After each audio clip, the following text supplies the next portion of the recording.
full screen. Hold on, my view isn't how I want it to be.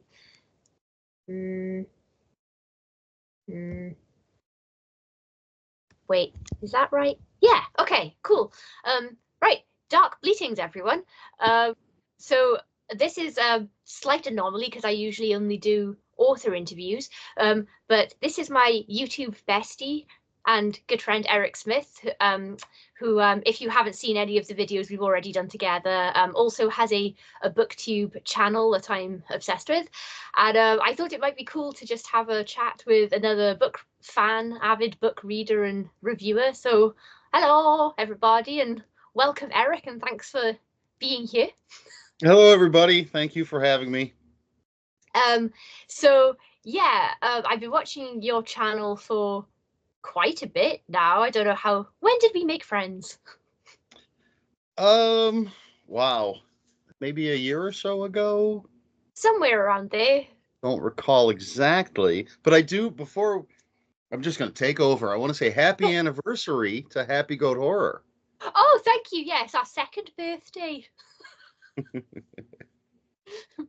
We're toddling. We reached the terrible twos. Yeah, so we have slightly different sort of like review and video styles, I guess. But so do you want to tell people about your channel and like how you like to go about stuff? Well, my channel is mostly book reviews.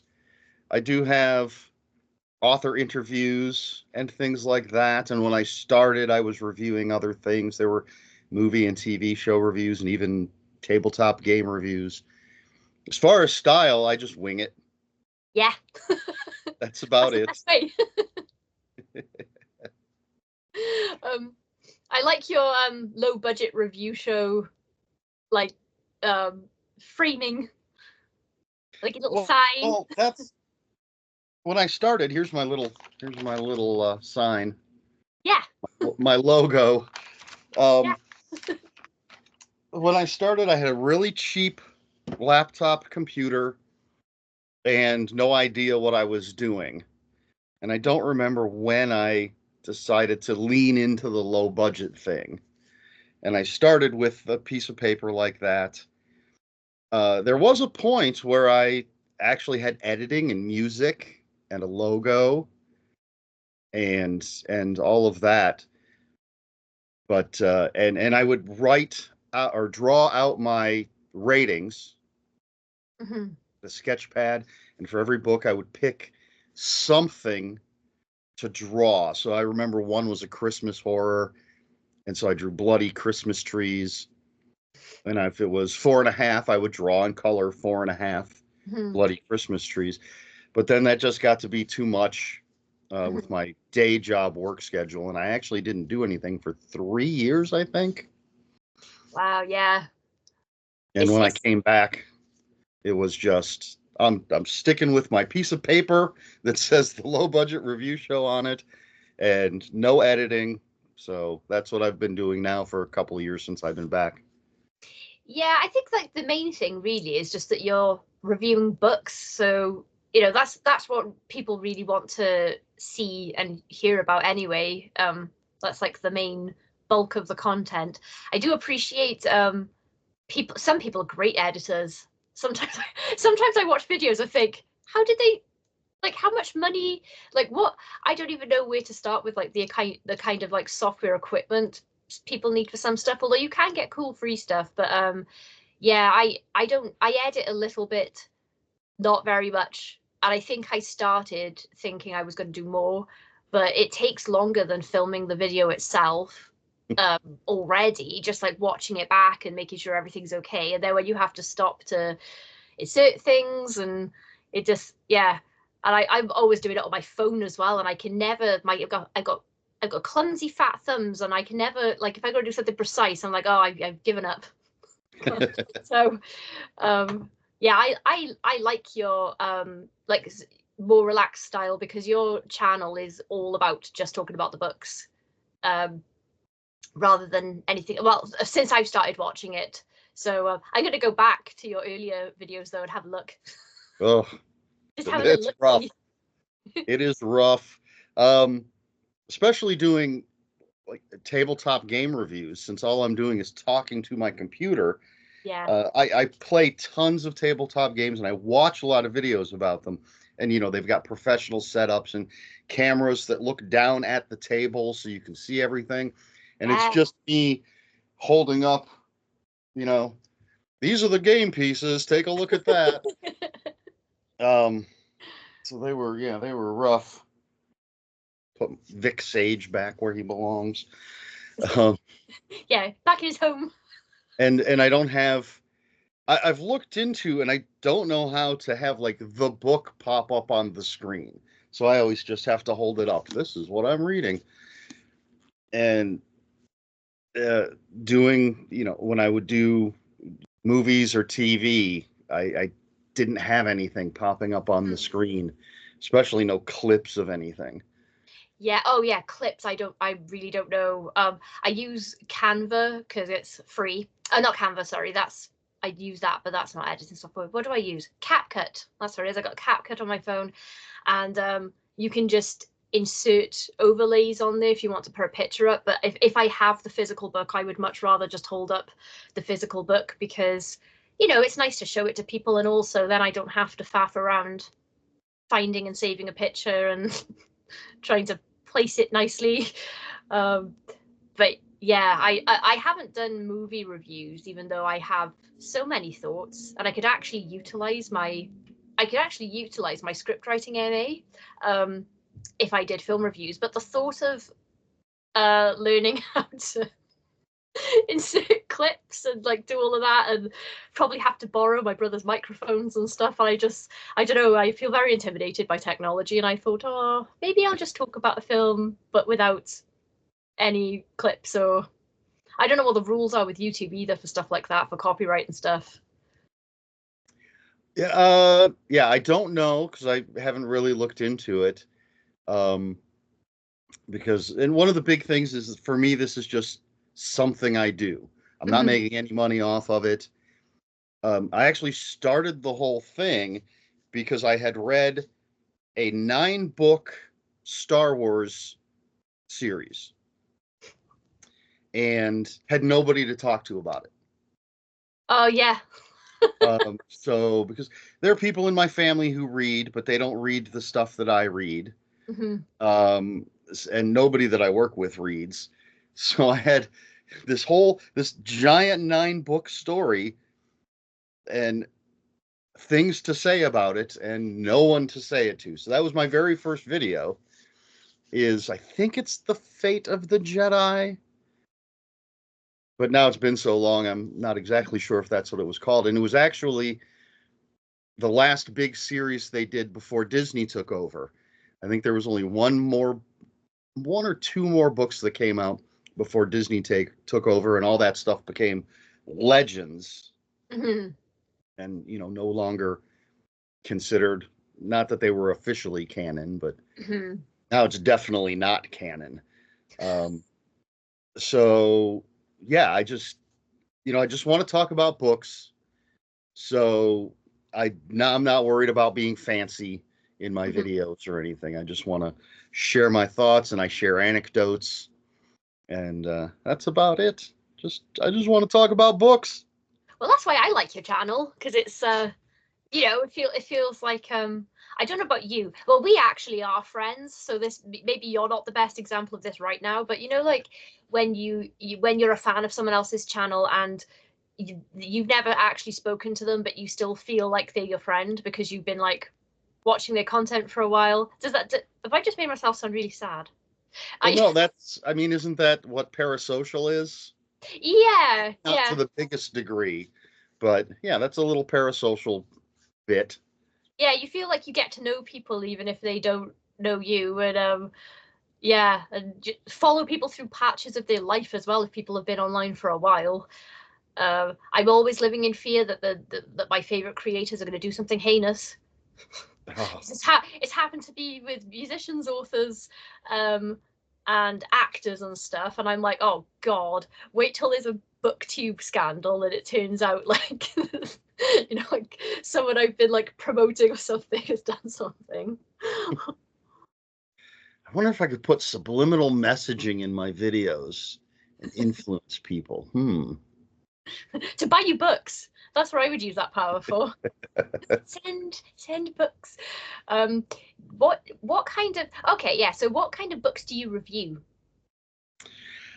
Anything I read. Mm-hmm. The exception being, and again, because I'm simply doing this for fun and I'm under no obligation to anyone for anything, if I don't like the book, I typically don't review it, because what I want to do is promote the things that I like. Mm-hmm. If I were being paid, or if I were being sent the books from a publisher, then I would feel obligated to review it, even if I didn't like it. Mm-hmm. But it's, of course, my reading taste is mainly horror, but I'll read just about anything. And so whatever I read, I review. Mm-hmm. Yeah, I was going to ask you if there was any, if there are books that you read but don't review, but that makes sense, because you're not obligated, and it's nicer to stay positive. Although hate content does get way more views, but I just can't do it. That's what people keep telling me. It's just, it feels so negative. Like, do you know, I say that though, but I'm a hypocrite, because I watch people ranting about stuff. Like, I'm entertained by it, but I just can't do it myself. So. It can be quite fun, especially if you agree with them. Yeah. Like, I've watched quite a few videos of people ranting about Ready Player One, the book. Oh, I haven't read or seen it. Is it a film and a book? It's both. Yeah. And I was subscribed to Loot Crate a long time ago. Yeah, me too. And the very first Loot Crate that I got had Ready Player One in it. And I couldn't get past the first few pages. Mm-hmm. I think it's terrible. But, obviously it was huge. And then Steven Spielberg made a movie, which I've not watched. So I don't know, because I dislike it so much, I enjoy watching other people talk about how terrible it is. It reinforces, I suppose, my opinion. Although I would watch, if someone wants to make a video and talk about how great it is, maybe they can turn me around. I don't think so, because I've tried reading it. But yeah, I just we've talked a little bit about a book that I read a few months ago that I was very excited for and incredibly disappointed in, and chose not to review it. Oh yeah, yeah. Simply because I actually like the author, Mm-hmm.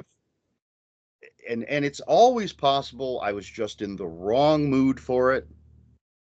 Although, considering the issues I have with it, I don't think it's a mood issue. But there's no reason for me to say, hey, stay away from this book. Yeah. I read so few books that I would say, like, stay away from the book, because usually if I hate something, I just assume it's not for me. I'm not like the ideal reader.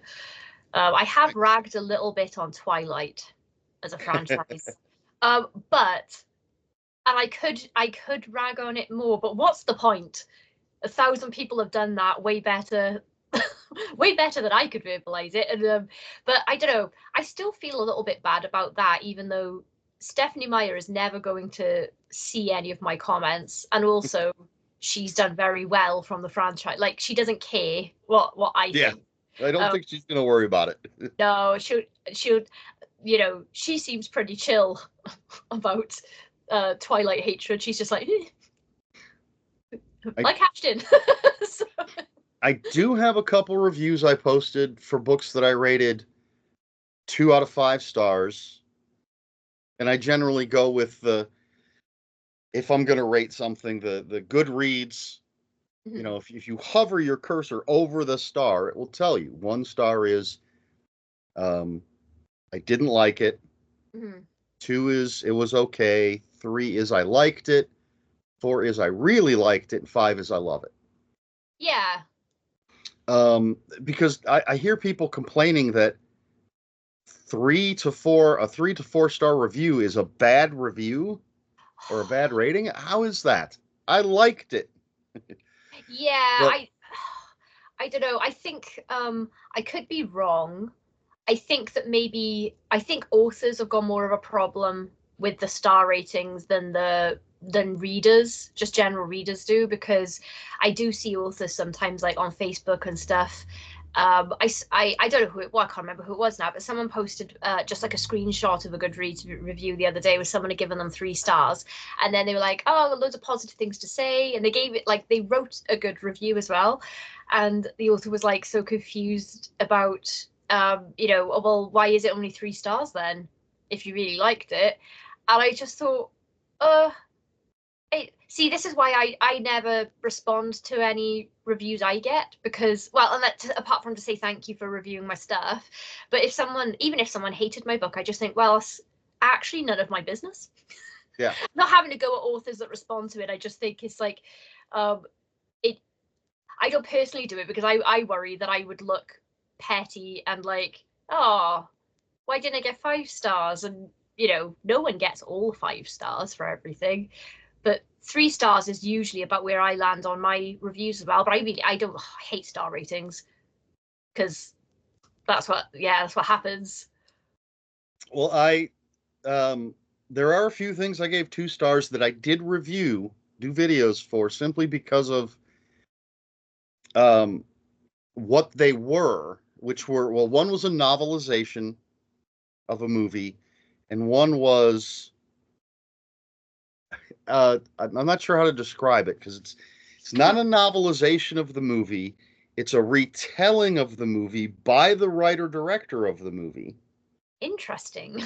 And I was disappointed in both of those. And I thought, because of what they were, they would just automatically have people buying them, as I did. And I just wanted to sort of put it out there that, maybe find something better to spend your money on. Get this from the library, because the one novelization was except for the parts that were added to it, which I think were just like deleted scenes. Those read very well, but the majority of the book, which was essentially the novel, was read like someone describing a movie to you. Okay. Yeah, like you're pitching it.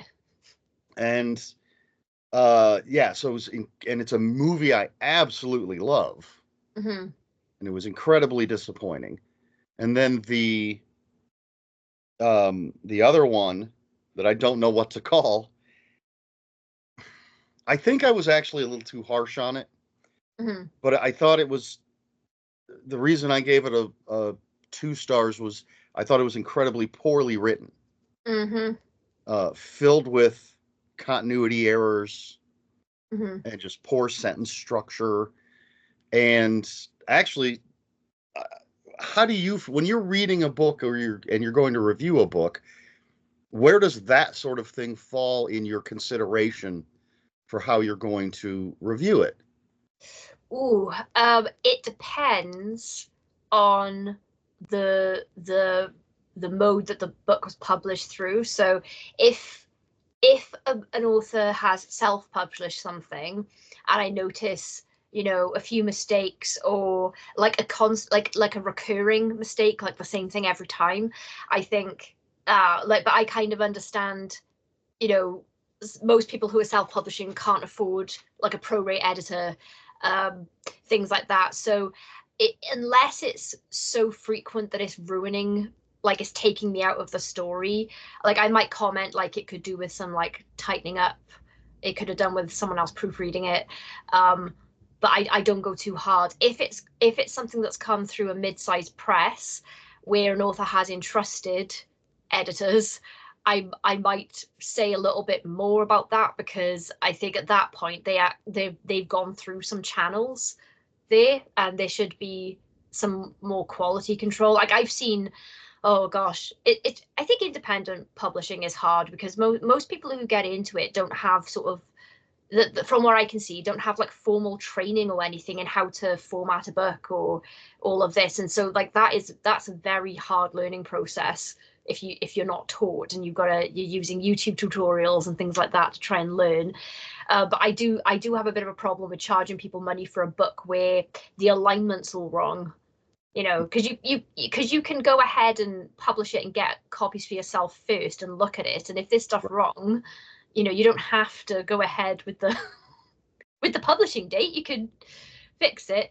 Books, a massive annoyance. Oh, sorry, I am actually getting riled up now that I'm thinking about it. But my biggest one that really pisses me off every time, and I don't understand how people don't see it with their eyes, is when the text hasn't been justified. So it's left aligned, so the right side is all like this. And I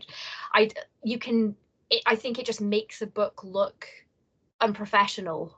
Because every mainstream published book is all nice and neat. Even if the book itself is crap, it still looks nice. Checking out the book I'm about to start reading, see if that's nice and neat. I won't like rant about that or anything, but it's something that like page to page, I'll keep noticing it again and again. But if the story is good enough, then that won't matter to me in the end for my review. But if it's I don't know, I guess, yeah. I suppose how things are. I suppose it's like a meal. Like you sort of eat with your eyes first. If something is nicely presented, you go in. Like, I don't know, maybe that changes your mindset a bit about the actual story. Maybe, I don't know. What do you have pet peeves for stuff like that? Well, I suppose the physical presentation, if it's, I guess, dedicated on one side at least, I guess the left side. I don't mind if the right side isn't nice and neat. It does bug me. I've had books where it's tilted on the page. Yeah. How does that? I don't even understand how that happens. And generally some have been very small, 50-page stories, self-published, where the whole thing is like that. But then I've had other ones, slightly longer books maybe, that it's just occasional pages somehow, as if it's more of a printing issue than a formatting issue. There was a time, and I think White Wolf Publishing was the biggest offender for this, where, and I have no idea how this happens, there would be pages missing in the book because earlier pages were in that spot. If that makes sense. Oh, yeah. I would get a lot of White Wolf Publishing books because I was very excited about them whenever they would come out. I'd grab them off the shelf and buy them. And so you're reading along, and all of a sudden you get to page 250, and it's page 10 again. Oh my God. And it'll be like 10 through 25, and then it's page 266. The first ever time that I actually formatted a book, I'm getting like flashbacks to the nightmare of formatting, right? So it's so funny. So most things, if I didn't learn it at uni, I use YouTube for almost everything I learn. Like I learned how to repressurize my boiler from YouTube. Like there's stuff for everything on there, and some people are so good at teaching you. But if you have to format in Microsoft Word, as I do, it does, like sometimes it just won't do the thing, or it does something weird and I don't understand why. And I know that there's a reason why, because it's a program, but I am not technically minded. And the oh my God, the swearing and expletives that my husband must have to just listen from the other side of my closed office door. I remember I was formatting a book and it was all going fine, and I was told, like, don't bother doing the page numbers until that's the last thing you do, like headers and footers, because obviously you'll change things as you go along. So I inserted the page numbers, and I was like, oh, I just want to take out a page number here, and then all of a sudden there was no page number on every left page, and I was like, wait, what? But why? And then I learned, yeah, you have to link things and unlink things. It's a, oh my god, it's a nightmare. And then even when I was following the instructions from someone that works at Microsoft to the letter, it was just still doing weird, shitty things. And I had like a random page number appeared 100 pages. I was like, but all of the rest of them are right. Why is that thing? But I mean, I wouldn't publish a book like that. But if it's an oversight, but that is what taught me you have to physically check every page number to make sure it's all in order. So I make sure I do that. But I can see how I might forgive that if it's an indie published book, because I can see how that might slip through the net. Or even worse, if someone just goes, I don't care anymore. The book's going out like that. The worst instance I had with this was for a very personal reason. Was I was in Iceland for a year, and in the military, and I was reading a Dean Koontz book that I bought at the PX, essentially, and it had this thing where 30 pages or so in the back were just pages from the front. So I couldn't read the end of this Dean Koontz book. Oh no! I had to schedule a phone call to home and ask my parents to buy a copy of the book and mail it to me in Iceland. So it was, I don't know how many weeks or months before I was able to read the last 30 pages of this book. How did that happen? Well, the mind boggles at that one. I'm just wondering how on earth that happens. I mean, it has to be something at the printing, in the physical printing of it. Yeah. Yeah. Yeah, sometimes things happen that are just totally out of like the author or publisher's control, I guess. You are at the mercy of the printers at the end of the day.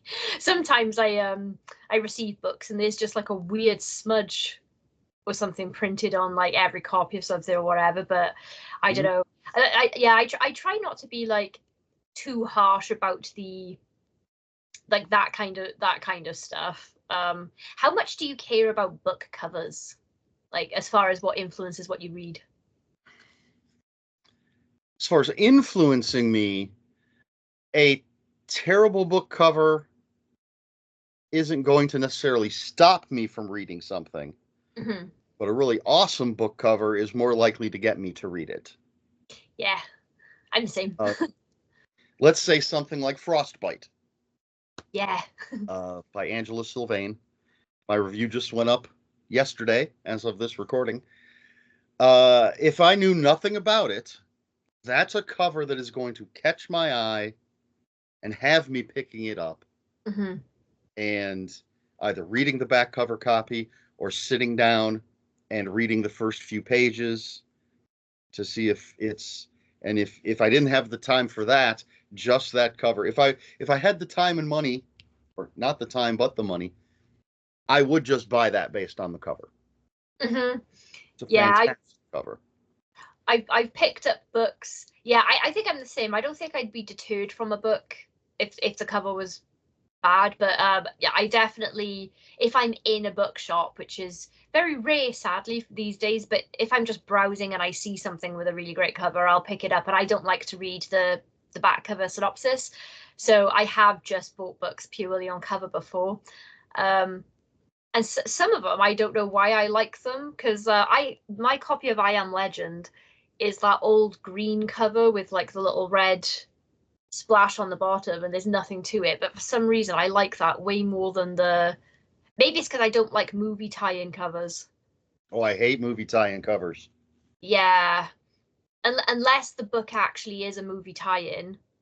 If it's the novelization of the movie, I'm okay with it, but right. If it's if a movie's, oh god, I knew the cats would turn up, sorry. Yeah, if the book came out first and then the movie was later, and then when they reprint, all of a sudden it's Will Smith. It really takes me out of the, I don't know, bugs me.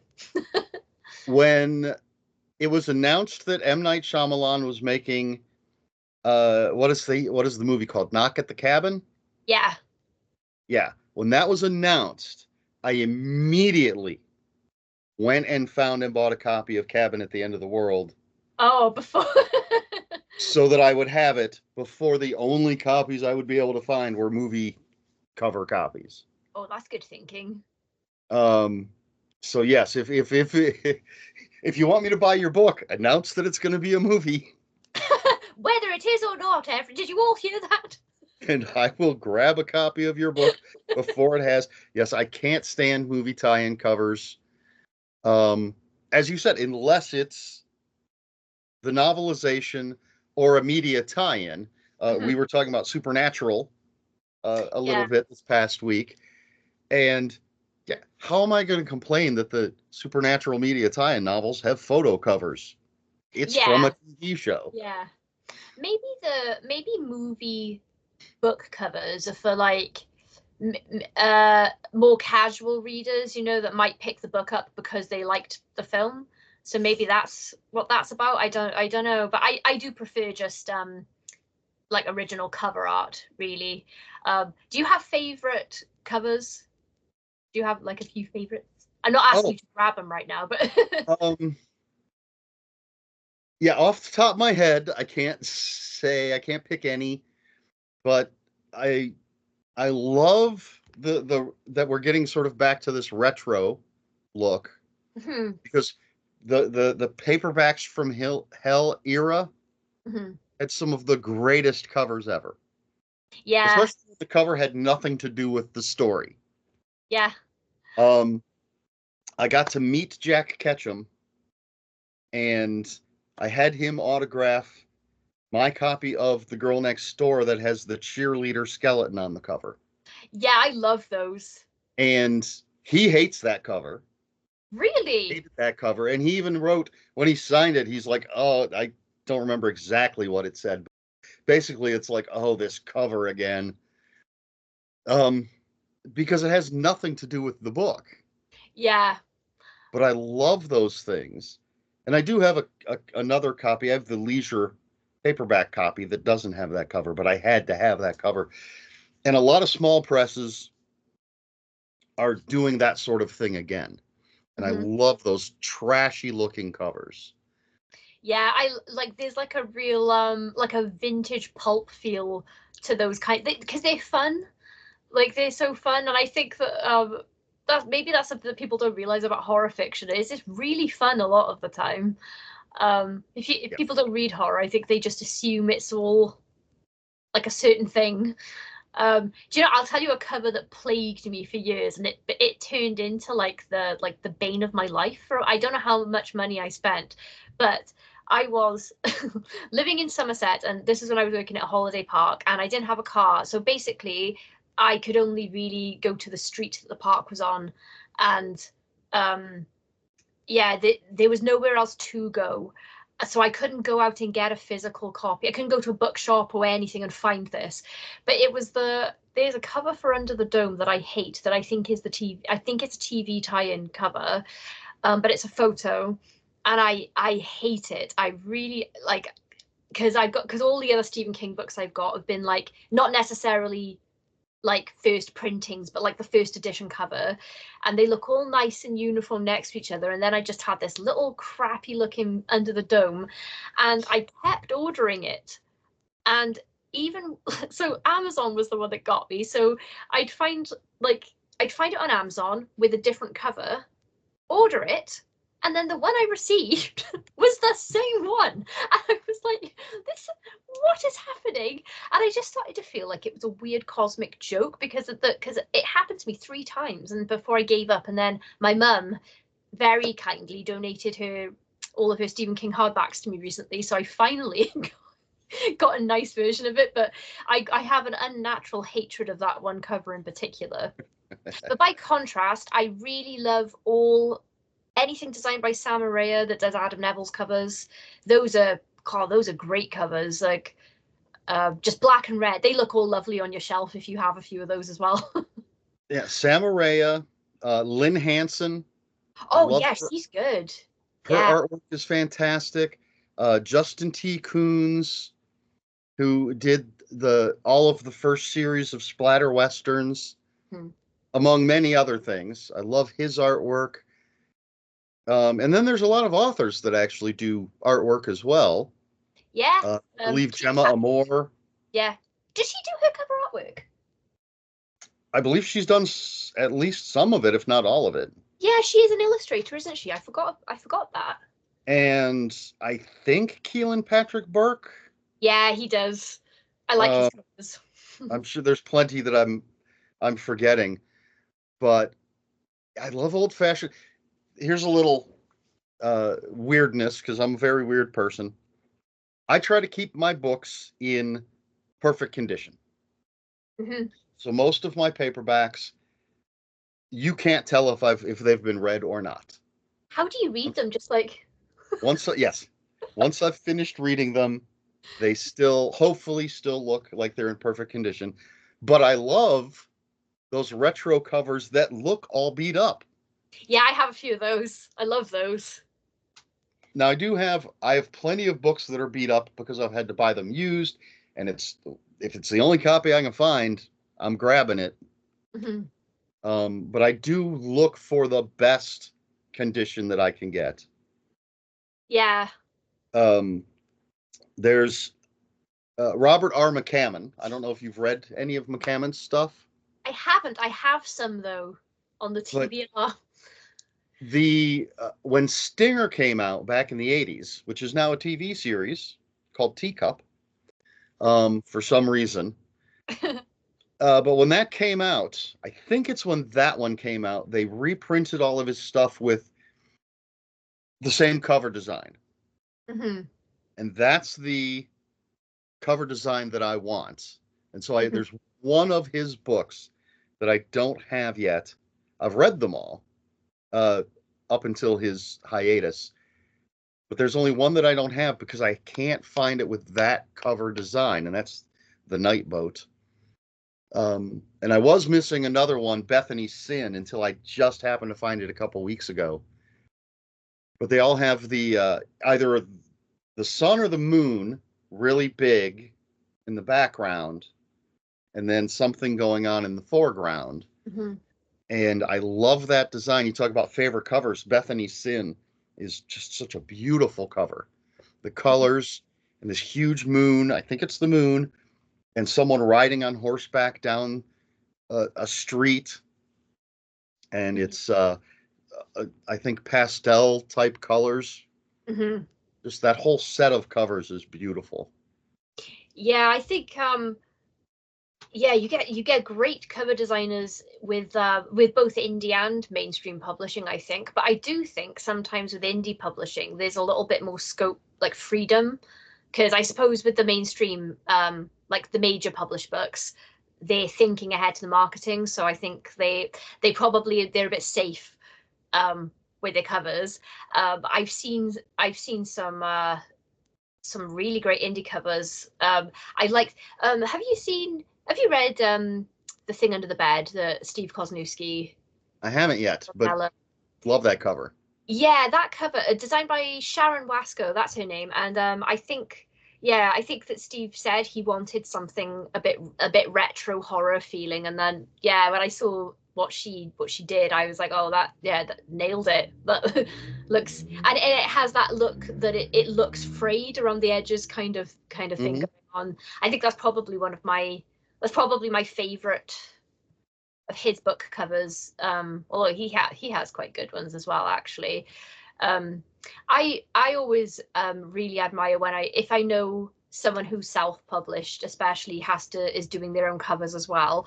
I always um, I always really respect the smarts that some people have, where if they actually don't have any illustration skills, um, if they like look at branding instead. I think that the best example, however you feel about this author, I do think that Matt Shaw's black cover books was genius, because they're just black covers with like explicit content or whatever on the top, and those are his like more extreme books.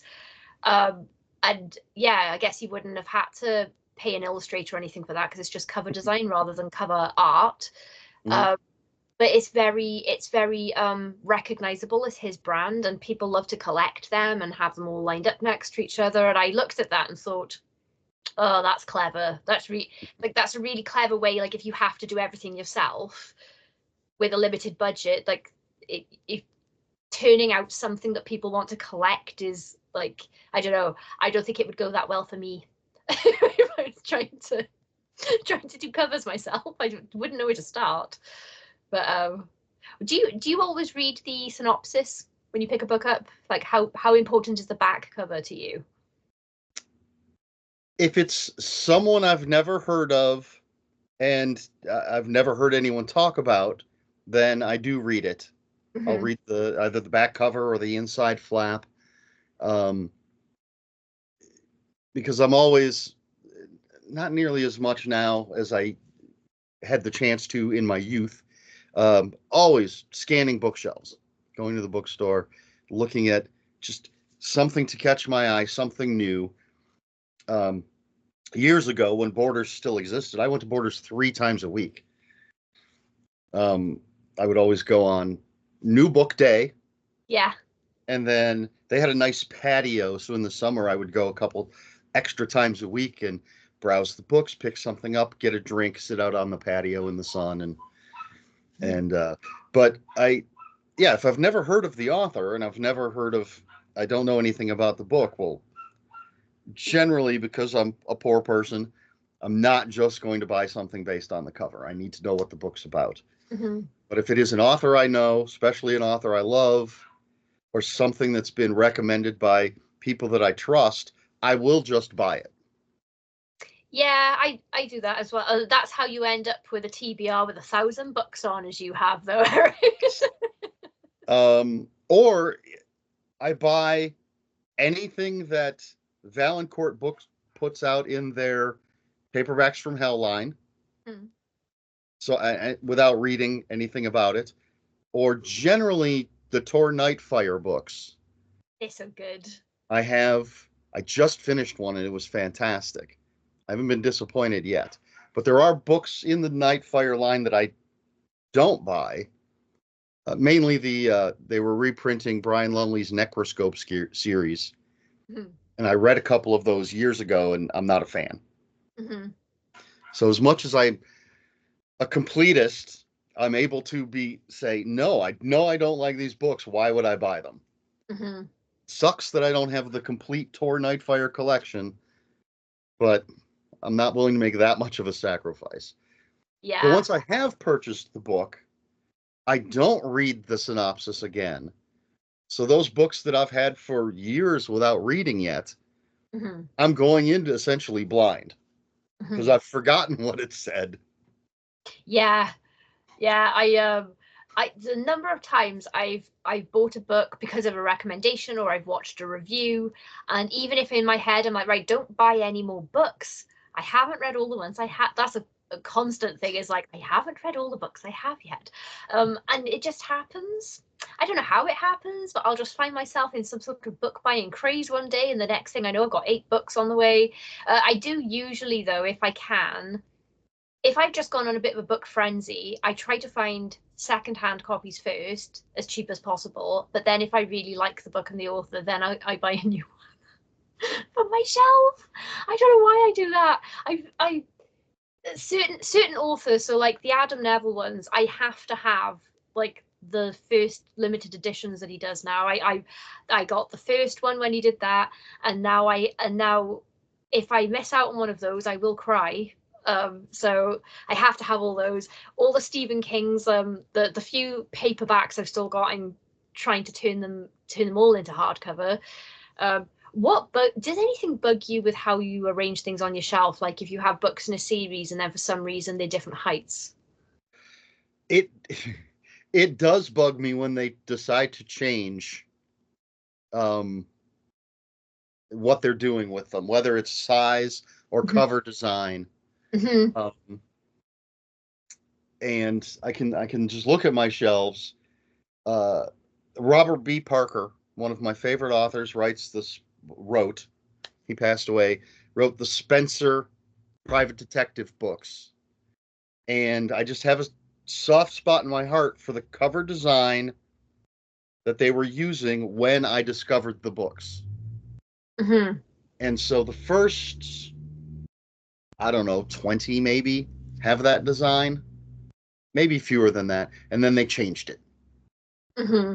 And I'm just, why? They look so nice together and all of a sudden they're so different. Yeah. And yes, and they started publishing books, mass market paperbacks, slightly bigger. Mm-hmm. And it's not a it's not going to stop me from reading it or buying it, but Yeah. I do like to look at the shelves and see a nice pattern. Yeah. If it's a series, definitely you want everything to be same height at least, so that Yes. they will look nice next to each other. The one that really bugs me is those 3 hard case crime books that Stephen King has. And 2 of them are the same height, and then one of them is shorter. Why did they do that? Why? Interesting. I would have thought, and I don't know, but I would have thought like the last one would have been bigger than the other two. Yeah, I Oh, I so bizarre to me. It's the one in the middle as well that's a different height. So Joyland? is Joyland. Wait, what was the first one? Yeah, Joyland. Colorado Kid is the That's first one. right. Yeah, Joyland and later. Yeah, I think it's Joyland is Later, the that's the name shorter. of the one I Yeah, couldn't. obviously people are going to put them next to each other on the shelf because they go together. So it's just so annoying to me, but nothing I can do about that one. So I've had to just accept it, move on with life. Unfortunately for me, because I have so many books and so little space, it's essentially chaos. Mm-hmm. Now I do have for authors that either don't put out a lot of content or who have stopped putting out content for one reason or another, it's easy to keep their stuff together. Mm-hmm.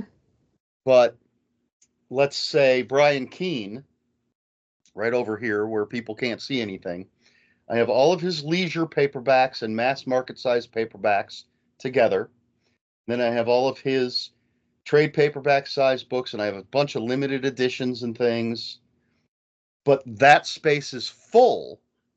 So now when I get anything new from Brian Keene, it has to go somewhere else. Oh, I So there hate are Brian it. Keene books, I believe, that are in other places because I don't have room and I frankly don't have the time to rearrange everything to make the room. Mm-hmm. Um, so I try to keep everything together. I have a bunch of Amityville horror books. Mm-hmm. Those are all together, but there's only a few. There's only like 5 of them, so that's easy to keep Yeah. those together. But all of my J.H. Moncrief books are together, but I'm running out of space on that shelf. Oh, I see a Bentley Little book. He's everywhere. I think there's 4 different piles that have Bentley Little books. Oh my god, I'd go nuts. I don't know if I'm like a little bit obsessive about how I store my books. So I've got so all my I've got all books here that are all like several books by each author. So I put them all together, and then on the next shelf, I have in alphabetical order short story collections, anthologies, and then novels. But if it's authors that I've got more than one book by, I'll put them all together. But that system in my head went really complicated for a while, and I love rearranging my books, but it takes hours. I always think, oh, I'll just quickly do this, and then 3 hours later, I'm surrounded by piles of books, and any excuse to do it, but still. Well, if I had the room, everything would be in the perfect order. Hmm. Do you get rid of books? Yes. Oh. Either I've gotten rid of books that I haven't read Hmm. because I've had them for years and years and years, and I'll look at it and say, if I haven't read it by now, I'm not going to read it. Hmm. Books that I've read and didn't like, obviously, and then just stuff that I really enjoyed, but I don't have I need to make room, and I don't see myself rereading it. Things that were fine, but I don't love so much that I have to keep it. Hmm. But it is very difficult Yeah, to. it's weird. It's weird, isn't it? Because even if it's a book I don't like, I feel very like I remember the books that I've taken to the charity shop, and sometimes I've regretted it and I've gone back and bought them because I was like, oh no, I regret. I always think that even if I don't like the book, maybe I need it for something. Like I still have. I got like the entire Twilight series here, so I'm such a hypocrite because I'm always making fun of it. But I just feel like I don't want to get rid of them because maybe I'll do a video or something. I don't know. I mean, I'm not gonna because that would require reading them all again, and I can't. I tried. I can't do this anymore, Eric. My tastes have changed since I first got them. The most recent one I read was the gender swapped one. I think we talked about that, and then the one from Edward's perspective, so the second version, the third version of the same story, and I think I got that one out of morbid curiosity, but it wasn't my favorite reading experience. I did skip over big chunks of it, to be honest. But yeah, I can't. I don't know why, but I just can't seem to part with them. There are plenty of books actually that I have purchased more than once, but that was because there have been times in my past when I've literally had to sell books to pay my bills. Hmm. Yeah, I've Uh, done that. and it's heartbreaking. Yeah. And then I've gotten to a point where I want those books again, so I've had to basically repurchase them. And yes, I check the used bookstores first. Hmm. Um, and I've gotten lucky with a lot of stuff. Not that last damn Robert R. McCammon book, uh, but I actually just recently. I love John Skip and Craig Spector. Hmm. Familiar with their work? Their first novel, The Light at the End, for the longest time was my favorite book. Uh, and what's that? I haven't read that one. And surprisingly, my favorite book at a time when I was not a fan of vampires. Hmm. But their last book together was Animal, I believe, and for the longest time I didn't have a copy because again I had gotten rid of their books when I needed to eat. But I was able to rebuild that collection except for Animal, and just relatively recently found a copy at the used bookstore, and It's made like me very treasures. happy. Sorry to interrupt. I just said you could find treasures. Uh, Yes, you use bookstores. It's amazing. yeah, and it's a place, at least here. Unfortunately, we don't have a lot that are close by to me. A few of them have closed down, but you have to go relatively recently because the stock changes a lot. Yeah.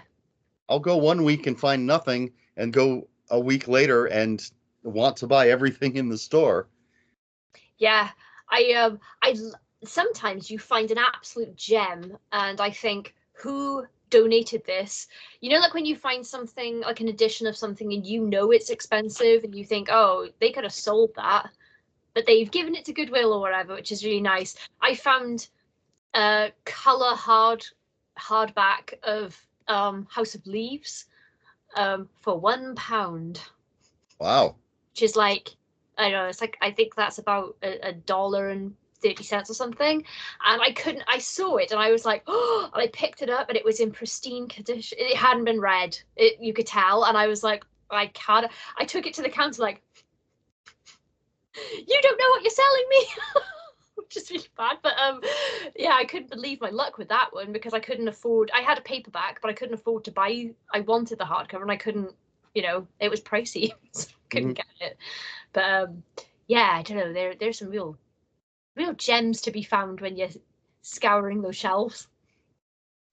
When I discovered Edward Lee, it was the same time that the Leisure paperback edition of The Rising by Brian Keene came out.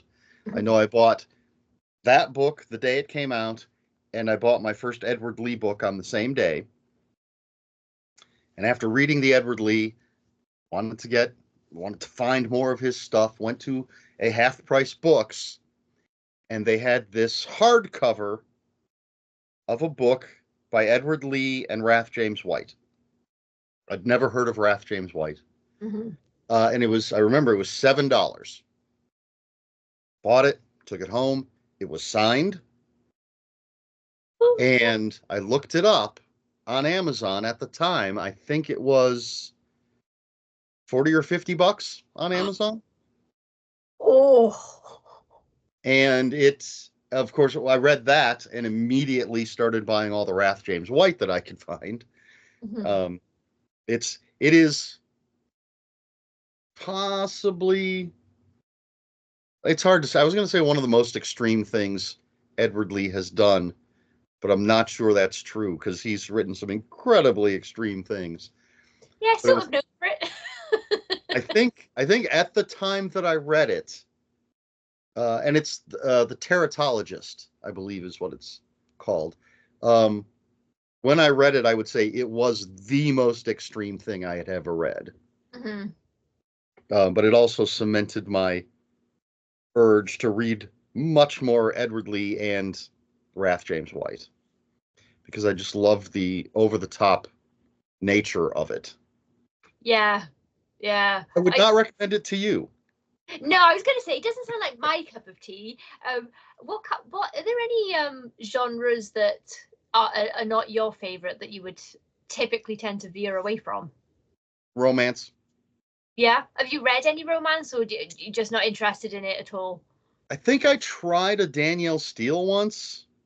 And I have read books with romantic undertones, I suppose. Actually, going back to Robert B. Parker, he has a book that I love that I consider close to a romance, although I don't think that it necessarily is, but it is essentially about a man who falls in love with someone, or they fall in love. He has to go off to war, and she ends up marrying somebody else.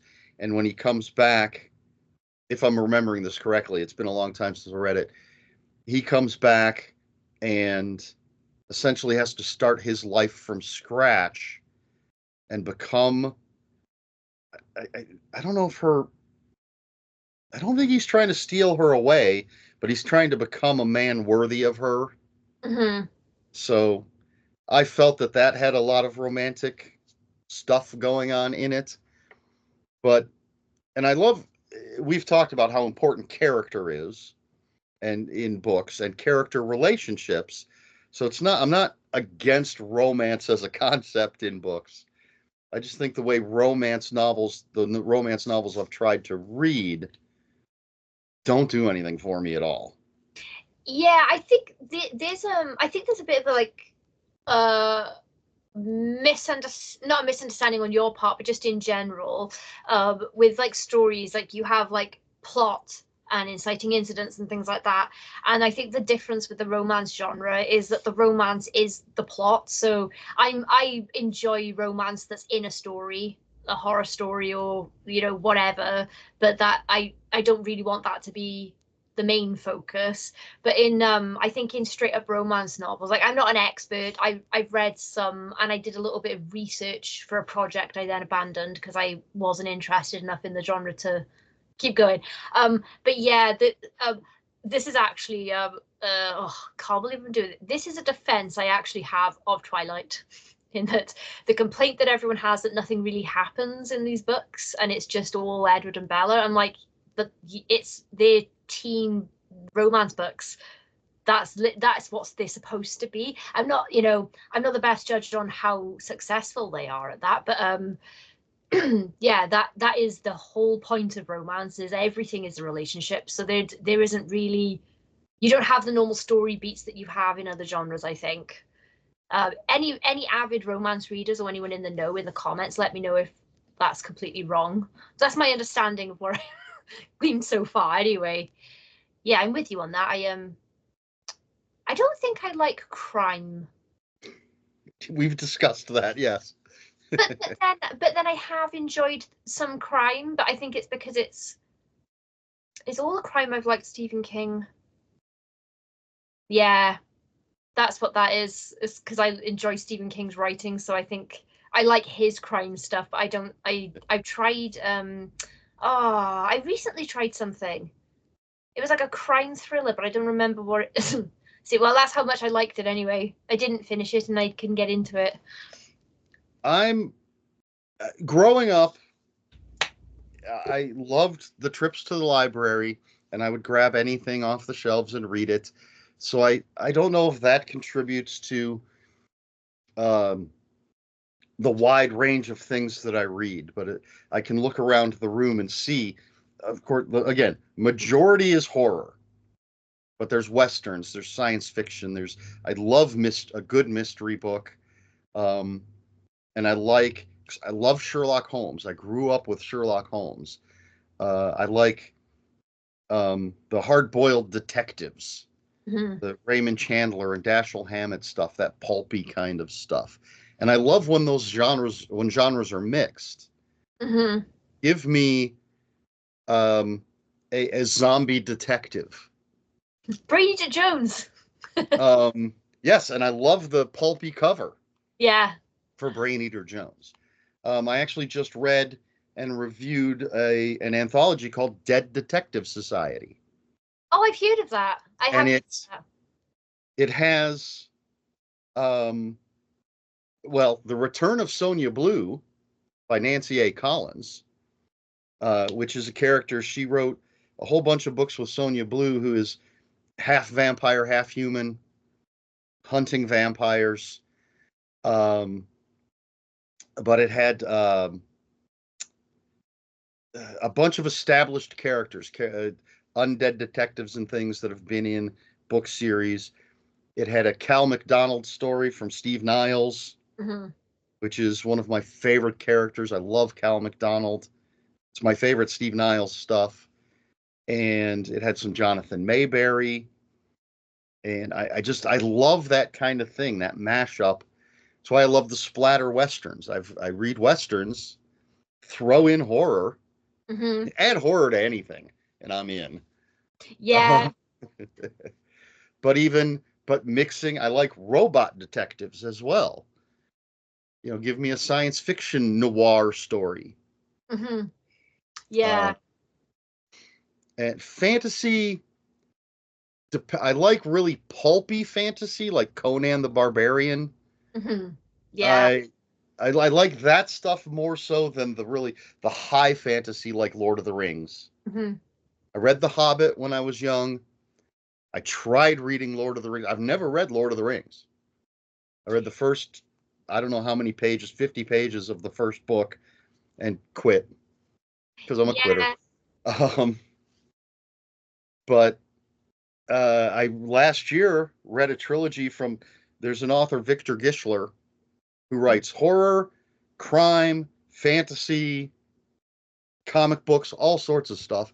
I just read a fantasy trilogy from him that I absolutely loved. I love anything. I love genre blends, especially obviously if it's like a partly horror, then I'm gonna read it. Do you have favorite subgenres in horror? Well, I think you already know the answer to this question. But people who don't know you. Killer animals. Killer animals. Favorite subgenre in horror. Whether it's a giant spider or 100 normal spiders. Yeah. Or a shark, maybe with big jaws, or cockroaches, or Yeah. Fairy dogs. Give me killer animals. Well written killer Yeah. animals. There was a book. I can't remember the name of it because I never bothered to finish it. That sounded amazing. All these animals in this zoo were going nuts for some reason, and they all escape. So it's all sorts of different animals. 3 chapters I had to quit. Oh no, So that sounds so terribly written. I couldn't continue. oh, that must have been so disappointing for you Ugh. with that kind of setup. But and I think this has to do with growing up watching killer animal movies. Mm-hmm. When I Yeah. was young, I remember watching Willard. I absolutely love the original Willard. I like the remake as well, but I love the original. And Earth versus the Spider, which has a giant spider in it. Love Yeah. them. So I liked killer animal stories when I was a kid, films. So I saw Jaws probably too young because I was afraid of running water after seeing Jaws. I don't remember how old I was, but I was afraid of going into the bathroom, which is so stupid. But then that fear was realized. And what was that other shark film that actually did that? Ghost Shark. Ghost Shark, yes. That was my childhood fear. And then I saw Arachnophobia. Probably shouldn't have watched that either, however old I was then, because I am arachnophobic, and I'm oh, a ridiculous amount of panic if I see a spider in my house. And we probably don't have spiders the size that you probably have either. We're colder over here. I think that they're quite small by everyone else's standards, but I freak out. And I saw there was this old, I think it's like a B movie. I think it was called Kingdom of the Spiders, and that's just about like thousands and millions of spiders. With William Shatner. Oh my god, yes. All I Yep. could remember about it was the end scene and like the end image, and yeah, just I love that image. I love yeah, that. it stayed with me. And the creatures in the mist as well, Mhm.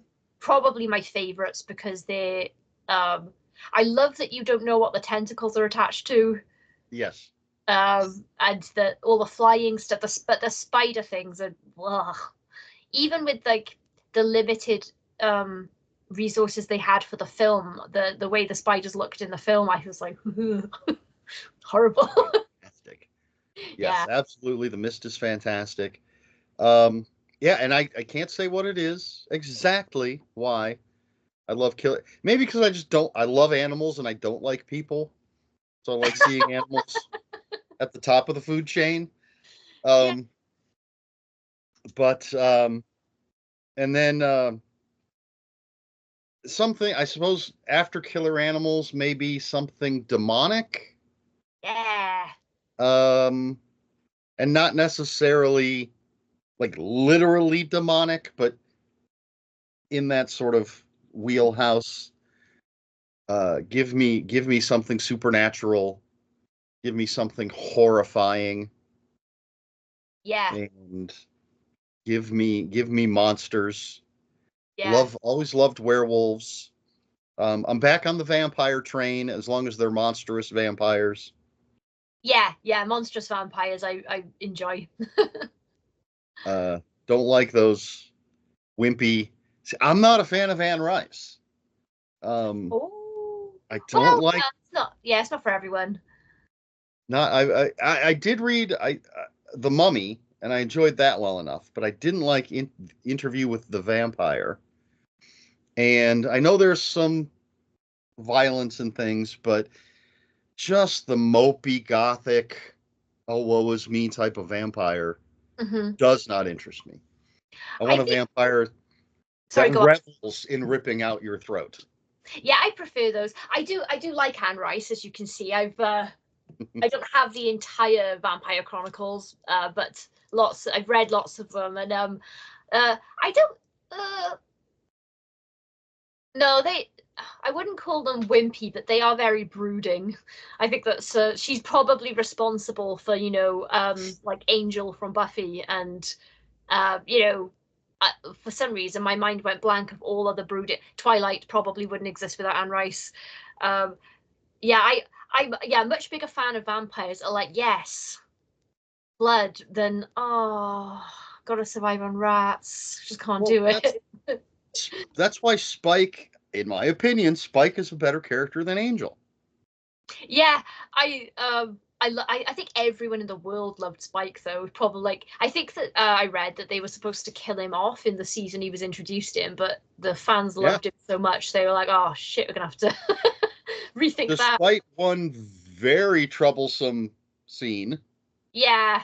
And even when he got the chip from the initiative and then got his soul back, he was still having fun for the most part. Yeah, he had a character arc that he didn't feel, he never felt like they'd completely changed his character. I loved I know people really don't like the initiative as a Buffy thing very much compared to like earlier stuff, but that cracked me up when he had that chip and he was trying to pretend he didn't have it. Yes. I thought that was such a good storyline where he's like, oh, I don't think the initiative was a problem. I do think that season is the weakest season. Yeah. But although it does have possibly the most popular episode of the entire series, which is Hush. Oh, that was so good. And it does have some great episodes, but overall I think it was weak. But I don't know that that's the initiative's problem. I like that idea of a secret government organization that knows about the supernatural and is trying to possibly weaponize them. Mm-hmm. You know, it's the early form of Weyland-Yutani. Yeah. But and Angel, to me, Angel was most interesting when he was Angelus. Yeah, I really felt like the actor had way more fun. Where I feel like whenever he got a script where they're like, "Oh, you're Angelus now," he's like, "Yes." Something to, no pun intended. Well, no, you know what? Pun intended. Something to sink his teeth into. Yeah, he got to do a bit, like he just got to do a bit more when he was that character. I saw I think I've said this to you before and I've said it 1,000 times, and I'm so sorry to once again reference Twilight, but my favorite thing about the entire franchise was any and all interviews that Robert Pattinson did about the franchise, because he was just so disappointed. And I just remember one where they're like, "Oh, so what's it like playing, this immortal vampire?" And he was like, "Don't really get to do any vampire stuff. I haven't killed anyone. I got to play baseball." Yeah, I sit in a hair chair for hours while they quaff my impressive amount of hair. But yeah, that always really got me. I like the 30 Days of Night Vampires. They're probably my favorite, and just the premise. Like, what a great idea for a location and everything as well. I wish it's one of those I thought of it stories. I like 30 Days of Night is fantastic. Yeah, so good. I like demonic stuff as well, Eric, and I really like stories where they like. I like stories where there are people, but there's just something off, like where you couldn't put your finger on it, but you don't think it's a person. So you're like, what is that? So I like Changeling. I'm actually mentioning this because if anyone watching this has got recommendations for that specific kind of thing, I would love more, because I haven't been able to. I don't know what to search when I'm looking for, because if you search Changeling stuff, you're gonna get the Changeling myth stuff. But I think I'm looking for like weirder, maybe. But that stuff really unsettles me. That's the kind of stuff that, like, when you're falling asleep and then all of a sudden you're like, I've just thought of something scary. I don't know that this is something that would interest you. The book I'm about to read. Go on. This is the inside flap. Mm-hmm. The morning a distraught mother comes into her office, Jessica Jones would prefer to nurse her hangover and try to forget last night's poor choices. But Amber Randall's story strikes a chord. Adamant that something happened to her teenage twins while visiting their father in the UK, Amber sees her kids' obsession with a girl named Belle, their loss of personality traits, and their newly flawless skin as proof that they have been replaced by something horrible. Oh, that That's a does sound good. Jessica Jones, a Marvel crime novel. Oh, you might have swayed me with that. That sounds that sounds really good. I think the weird it's a person but not a person, that's a new interest. I think I've always liked it, but it's one of the lesser seen um horror things, if that makes any sense. So like, demonic possession, there's like loads of that, but the body switched or something that mimics a person kind of stuff I haven't seen as much of. And I think that's why I like have you seen that film Vivarium? I haven't. It's I don't think that people like it that much. I think I've seen like more negative takes on that than positive, but it's just about this young couple that go to look at a house with a kind of weird estate agent, and then he leaves them there and they can't get out of the neighborhood, and then weirdness ensues. And there's just something about that guy, and I'm like, what is it? So creepy. Yeah, it looked really, really interesting, and I just don't watch as much as I would like to, because 95% of the time, if I have to choose between reading and watching something, I'm going to read. Yeah, me too. There's tons of movies I would love to see that I just haven't watched because I'm reading. What are some of your favorite horror films then? Let's divert slightly from books for a minute. Well, at the risk of sounding like your brother, Tremors. It's a great film. I absolutely love Tremors. Um, I like really low budget independent stuff. Mm-hmm. So things like the original Evil Dead, Yeah. although that entire series I like.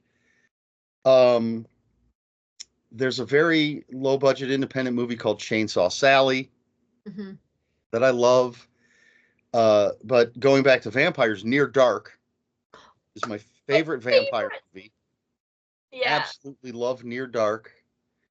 I have to look at my shelves to see what my memory for these things is terrible. I've watched hundreds and hundreds and hundreds of horror movies, and then when someone asks me, my mind just goes blank.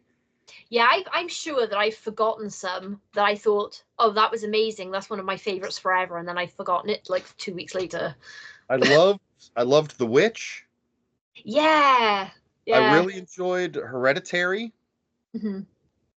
But then on the other end of the spectrum, I love the Terrifier movies. Mm-hmm.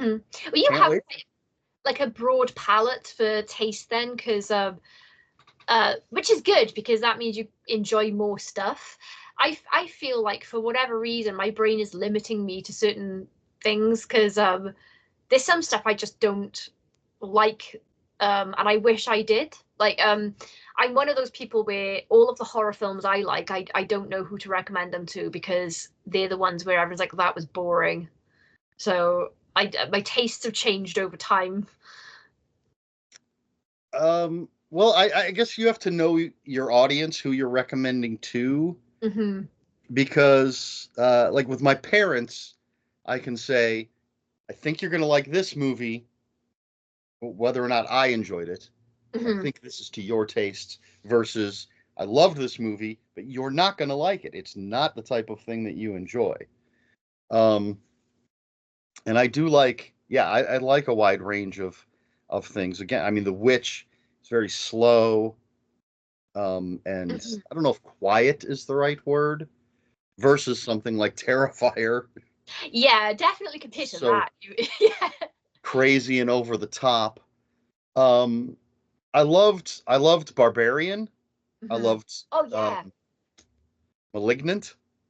I haven't seen Malignant was *Malignant*. just so crazy. And whether I'm reading or watching something, my first goal when it's fiction is to be entertained. Mm-hmm. That's what's most important to me. If I get something else out of it, that's great, but Mm-hmm. I want to be entertained. And so a movie like Malignant to me was pure entertainment. Yeah, I think I'm kind of like a mood watcher for films, because if I want to like sit and really focus on something, like something like The Witch is perfect because there's so much to that's one of those ones where people are like, oh, it's boring. but to me, it's like, the score and the I don't know, the what's the word I'm looking for? I was gonna say photography. That's not right. The Cinematography? cinematography. Thank you. Yeah, like the framing and everything, and and that one I just got like more and more scared as I was watching it. And there's a few lower budget indie films I've seen that have. There's one called They Look Like People. That one was for the first 10 minutes it's like, oh, I don't know, this might be too low budget for me, but then I just carried on with it, and it got really creepy. And then stuff like Saint Maud, have you seen that? I haven't, but I'd like to. Or you might like Saint Maud, based on some of the other stuff you said you like. But yeah, I like the slow burning things, I guess, as long as there is something at the end that's makes the slow burn with it. With The Witch, I did have to put the subtitles on. I did too. But I was entranced the entire movie. Yeah. I had to put the subtitles on because I was like, I'm not sure what's happening. I'm gonna have to start again, and just Could not understand them. No. But I told my mum that, and she was like, "Oh, did you?" She's like, I didn't have to put the subtitles on to understand." And I was like, "Well, I I you've got a better grasp of sort of puritanical English than I do then, because it's the accents as well, I think. A lot of accents in Britain. I think that one might be dead a little bit with the with the style, but yeah, it was good. I liked I think I've said to you before, The Blackcoat's Daughter was one of my favorites, and I can't even find people who've seen it. Okay. I have not seen it yet. Yeah. I absolutely do want to see it. And I just discovered a couple of days ago who the director actually is. Yeah. And why I actually know him. Because there's a podcast I listen to called Too Scary Didn't Watch. Oh yeah, I've listened to that. And there are a few movies, a few of their episodes I have not listened to because I don't want the movie spoiled. Mm-hmm.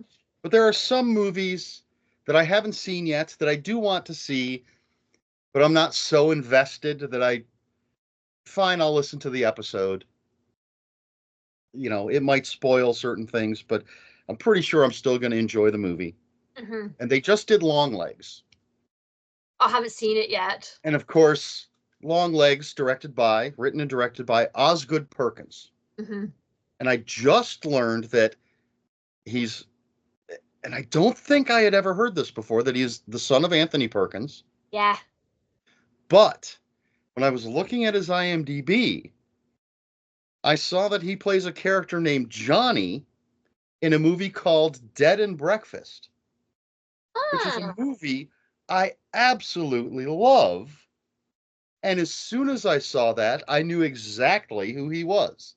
As soon as I saw the name Johnny in Dead and Breakfast, picture him perfectly. Mm-hmm.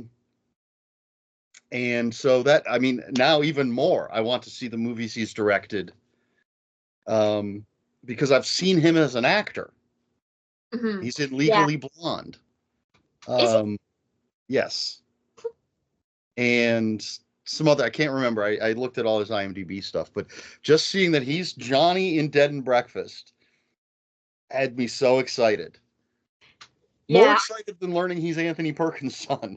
I know, it's funny, isn't it? I have directors and screenwriters where I suppose this is the same for me with like my favorite authors. Like anything Tim Levin puts out, I'm going to buy.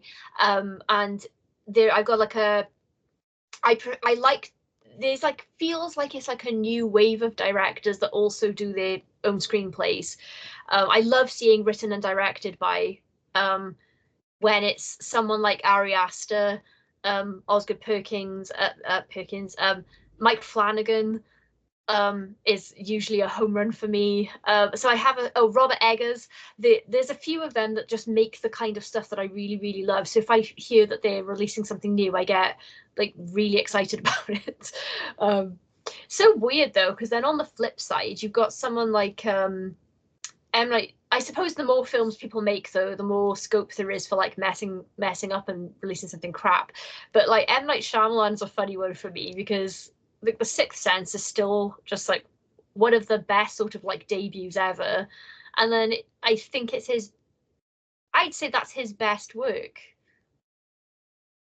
But I would agree with that, but then I'm not a huge fan.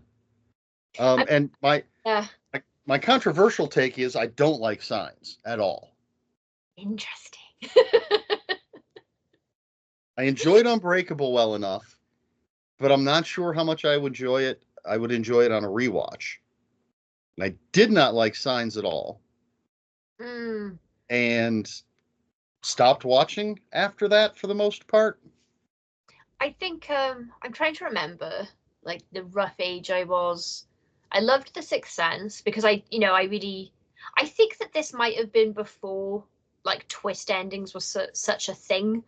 So I really wasn't expecting a twist. So, that's the thing I really hate when someone recommends something to you and they go, "Oh, the twist ending's great." And I'm like, "Well, now you've just clued me in." So That now there's something to look for, yes. yeah, and I consider that a spoiler even when people haven't told me because I'm like, well, now I know that things aren't as they seem. So, um, but yeah, and I think I liked The Village when it came out, but then like as I rewatched it like 5 years ago, and I was like, ugh, actually I've gone off it. It's not like it just seemed so silly to me when I watched it the next time round.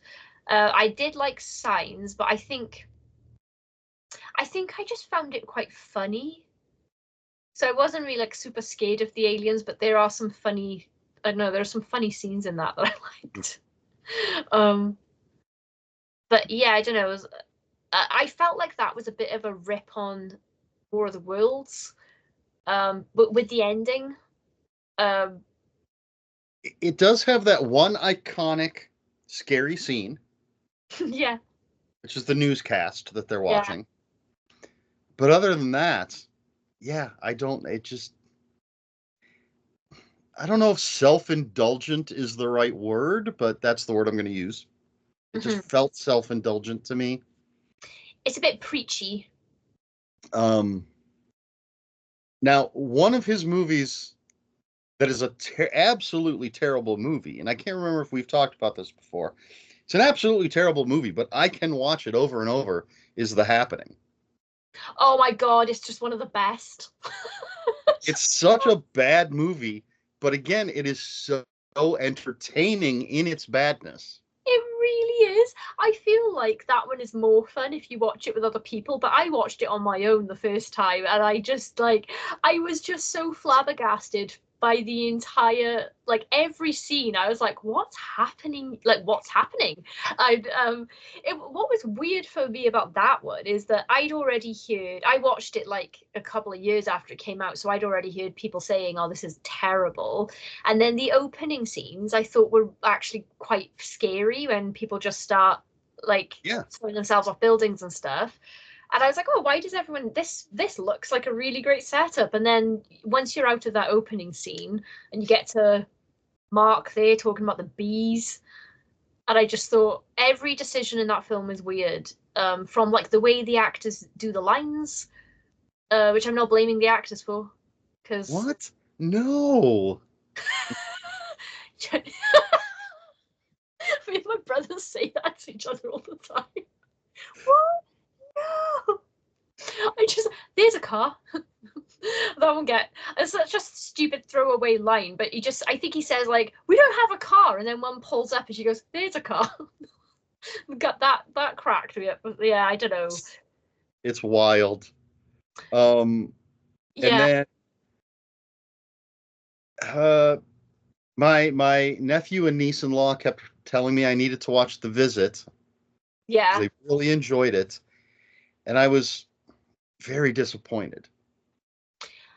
yeah. I was disappointed by the ending of that one, and I think this is a trope that he's used again, but I'm not a huge fan of like crazy old people as a thing. Because that's almost in the same vein as the mental health thing for me, where Right. they'll just put crazy old people, especially if the old people are naked. They just put crazy old naked people, and they're like, oh, look how crazy and repulsive. And I'm like, what? These So, people. so Ari Aster?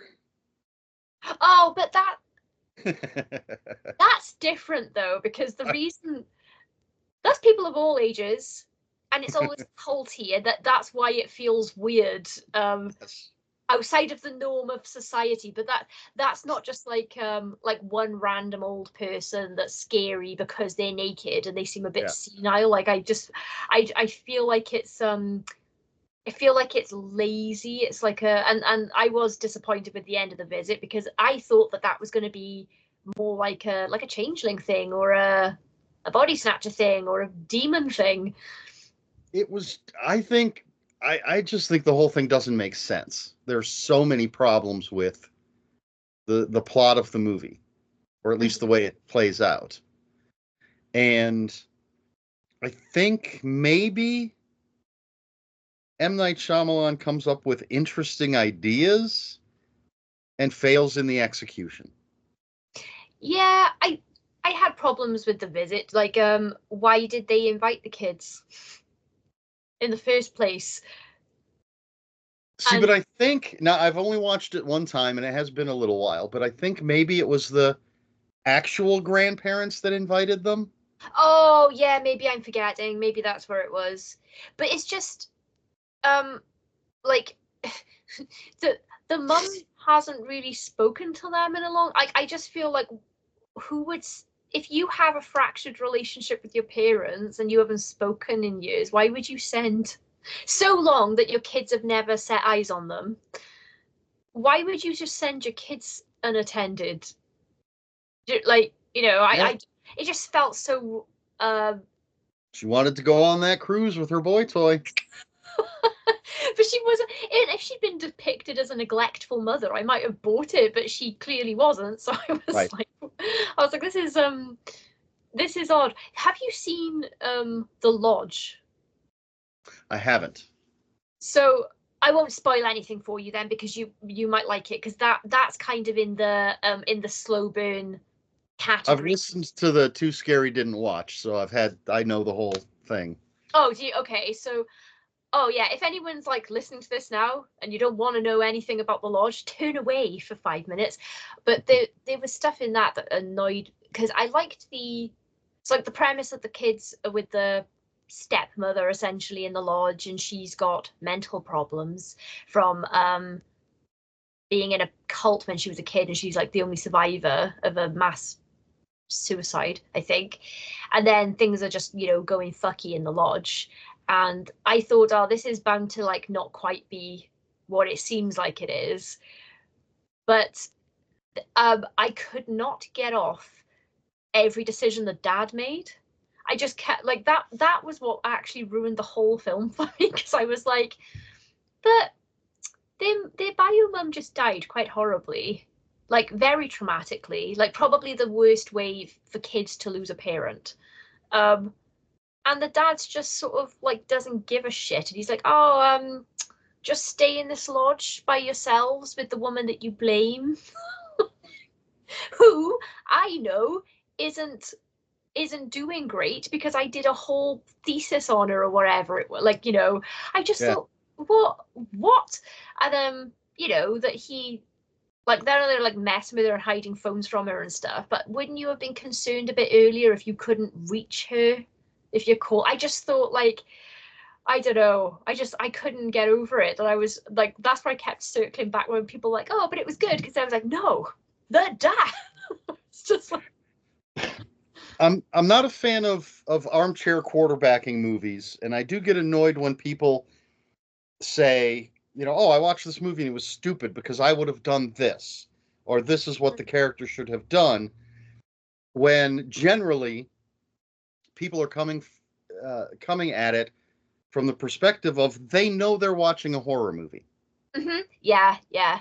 But there are movies where the characters are just so unrealistic in Yeah, the things they say and do and the choices they make. And it seems obvious to me, and this would be a pet peeve, it seems obvious to me that it's just to move the plot in the direction the creator wants it to go. yeah, yeah. That's what I try not to like I don't know, horror films where someone just freezes and they don't do anything even though they're about to be killed or something, and like everyone gets annoyed about that kind of stuff. But I'm like, well, I've never been, chased by a murderer, for example, but I am not good in an emergency. Like if something shocking happens to me, I freeze, and I'm like, I have no flight or fight reflex. Like if something crazy happens to me, I'm gonna get stabbed. Like, so yeah. Well, I think recently, at least for me recently, I've seen a lot of the things about that third F being added. It's not just fight or flight. It's Mm, fight, flight, or freeze. yeah. And yeah, I people they're like, "What? Why would you answer the door? Someone knocks on your door. Why are you answering it?" I'm like, "Because they don't know they're in a horror movie." But yeah, Yes, we've seen four people brutally murdered. That person you're complaining about doesn't even know there's a murderer. Why wouldn't they answer the door? yeah. Do you know the one that I always argue with people? Casey Becker in Scream. When I've heard people like, oh well, why would she like why would she just be running outside, not even in the direction of the road? I'm like, because they just took their time building up terrorizing her when she just thought some random wrong number called and she's a teenager.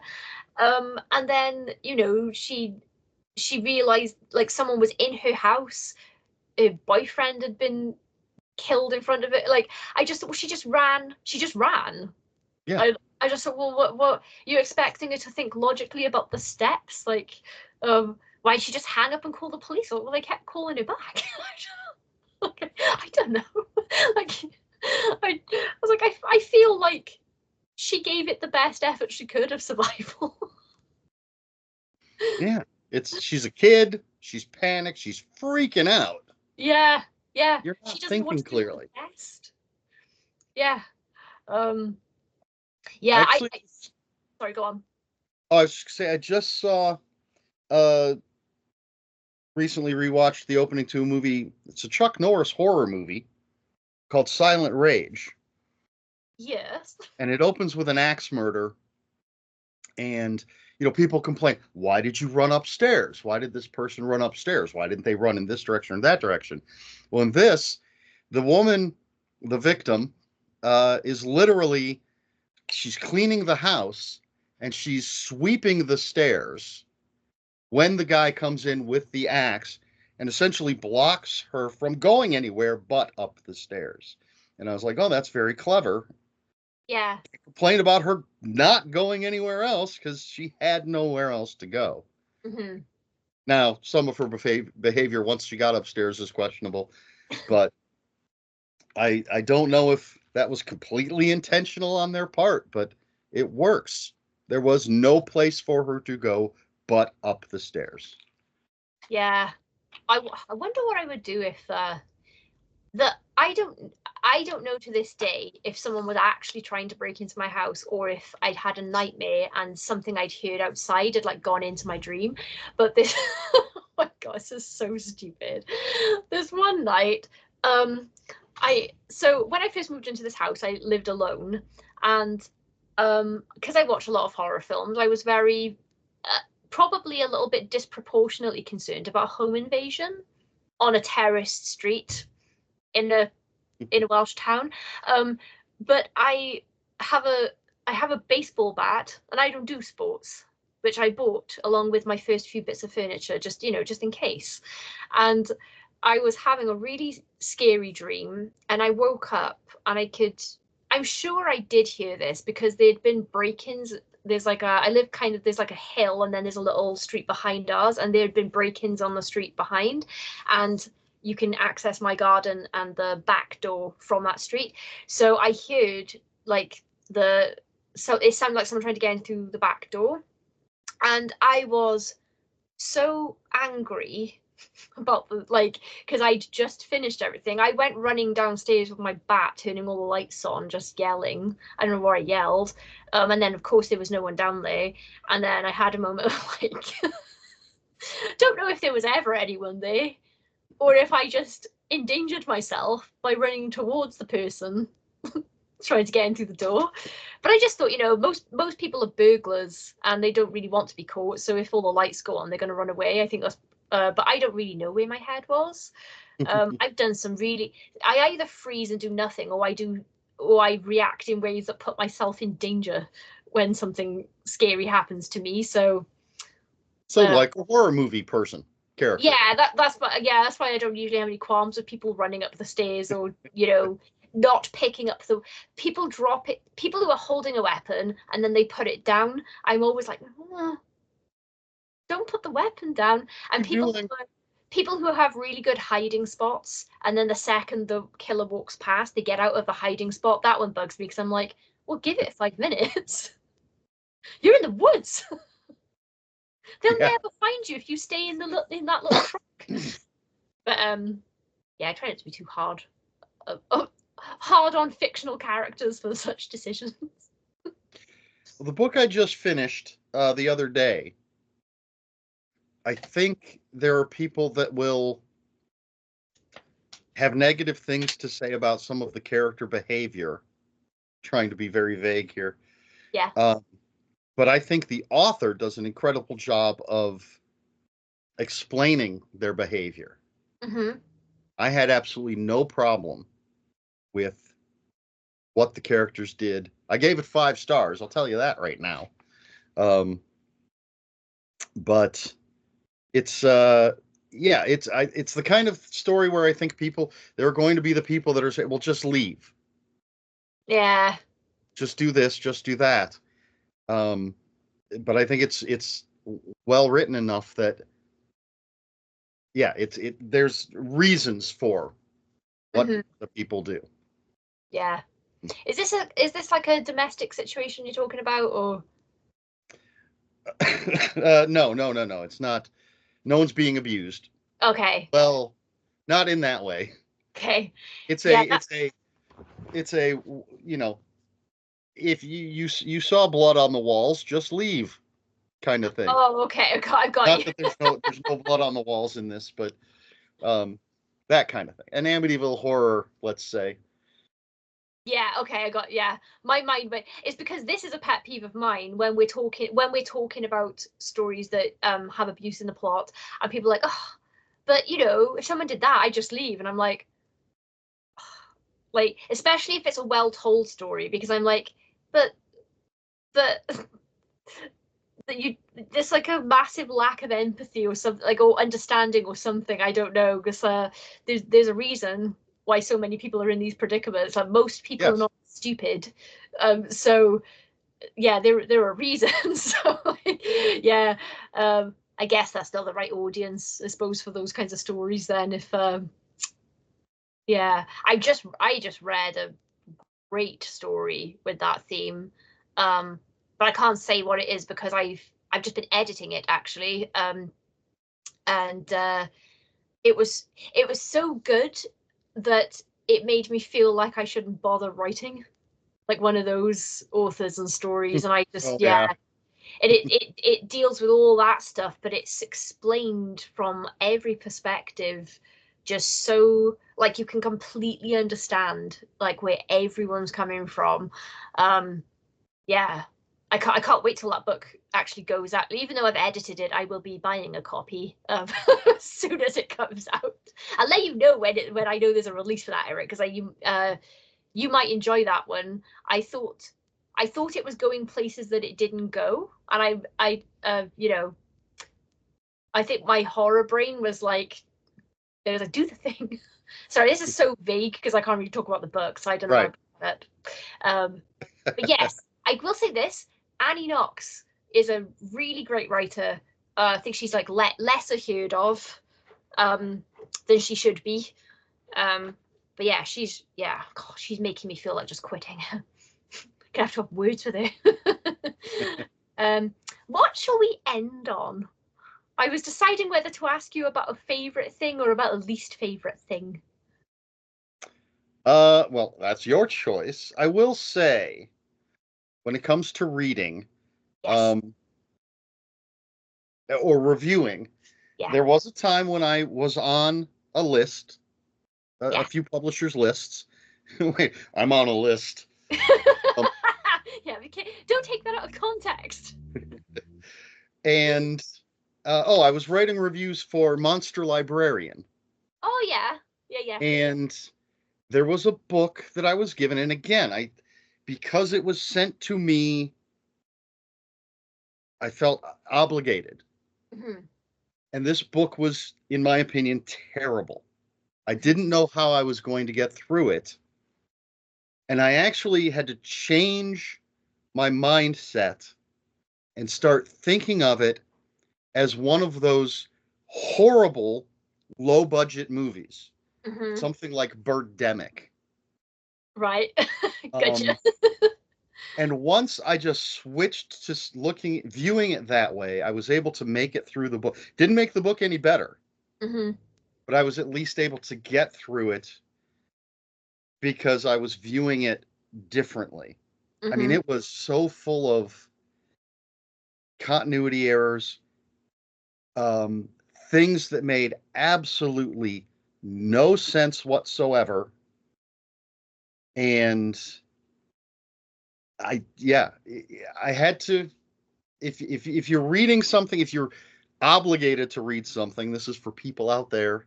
If you feel obligated to read something, maybe you're going to have to change how you think about it to get through it. But fortunately now, I very, very rarely do I accept anything from anybody. Mm-hmm. So that I can just, again, I just want to read what I want to read, review what I want to review, Mm-hmm. and not, and that way, if I don't like it, I can just not finish it. Yeah, and you're not on Anyway, like a time limit. Like you don't yeah, like there's no imaginary time limit, but still, yeah. I think maybe that's like one of the main differences between us as reviewers is my review requests are currently closed, funnily enough, now that I'm saying this, but I accept review requests. But yeah, I did have to take a break, and I didn't ever want to just close review requests, but I had to for like 3 or 4 months just so I can read stuff that I'm buying. Yeah. But I want to read, and I can't just say to myself, oh, that's too many books. Just sort of pick and choose which ones you want to do. I for some reason have this like completionist thing of like, no, do them all. I get stressed. So I think, yeah, I think I'm gonna have to every year just do a 4-month closure and have a little rest, so I can buy the books that you're recommending. Well, I've added a bunch of the books you've recommended to my list. I'm gonna feel so guilty if you get to any of them and hate one. I do have every once, if someone tells me, like on one of my reviews in the comments, and they're like, all right, great review, I picked up the book. I'm like, oh God, I hope they like it. Yeah, I'm like,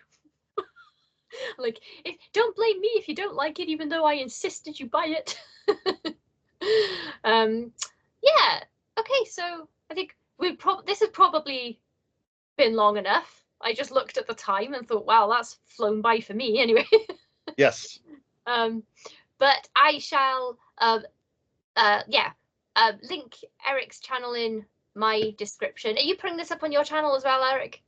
I can. Yeah, Sure. we can just both do it if you want. Okay. Yeah, so I'll put Eric's channel in my description, and anyone who's here on Happy Goat Horror right now, go over to Eric's channel and have a look at the low budget review show, and take his advice with the books he likes, because you got good reading tastes. Maybe Thanks. that's why we bonded. Quite possibly. We do talk about books quite a bit between videos. So yeah, thanks for doing this, Eric. It's always lovely to do a video with you and get to chat about stuff. And sorry about any tangents, anyone. Thank you for having me. Yeah. right, We're all about the tangents. All about tangents, yes. I will see you in the next one, and remember to drop any creepy horror recommendations in the comments for us, guys, if you think of things that we might like. So we shall for now say bleach. Bye.